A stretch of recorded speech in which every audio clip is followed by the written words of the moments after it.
Genesis chapter 34.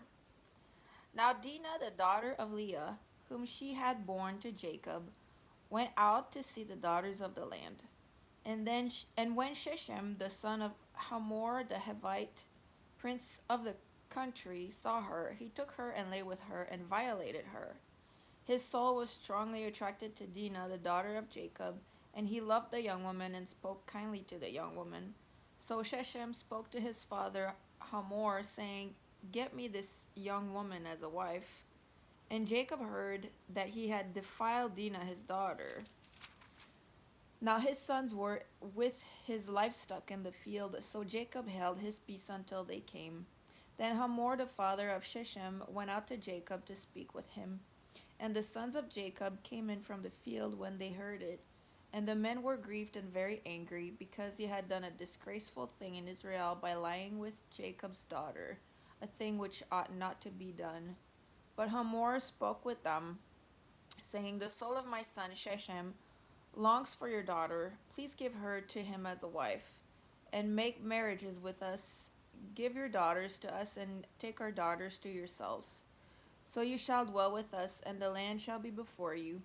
Dwell and trade in it, and acquire possessions for yourselves in it." Then Shechem said to her father and her brothers, "Let me find favor in your eyes, and whatever you say to me I will give. Ask me ever so much dowry and gift, and I will give according to what you say to me. But give me the young woman as a wife." But the sons of Jacob answered Shechem and Hamor his father, and spoke deceitfully, because he had defiled Dinah their sister. And they said to them, "We cannot do this thing, to give our sister to one who is uncircumcised, for that would be a reproach to us. But on this condition we will consent to you. If you will become as we are, if every male of you is circumcised, then we will give our daughters to you, and we will take our daughters to us, and we will dwell with you, and we will become one people.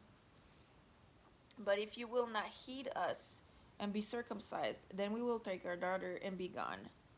And their words pleased Hamor and Shechem, Hamor's son. So the young man did not delay to do the thing, because he delighted in Jacob's daughter. He was more honorable than all the household of his father. And Hamor and Shechem his son came to the gate of their city, and spoke with the men of their city, saying, "These men are at peace with us, therefore let them dwell in the land and trade in it. For indeed the land is large enough for them. Let us take their daughters to us as wives, and let us give them our daughters.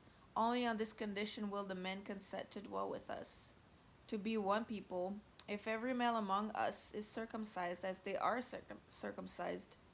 Will not their livestock, their property, and every animal of theirs be ours? Only let us consent to them, and they will dwell with us." And all who went out of the gate of his city heeded Hamor and Shechem his son.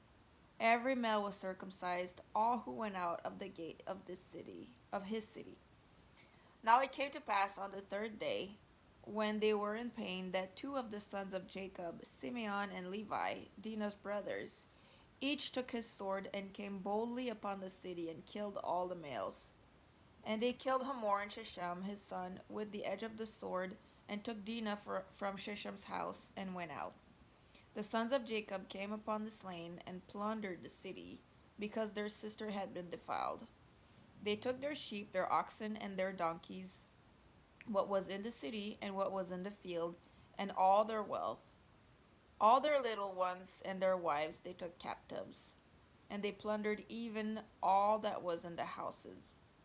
Then Jacob said to Simeon and Levi, "You have troubled me by making me obnoxious among the inhabitants of the land, among the Canaanites and the Perizzites.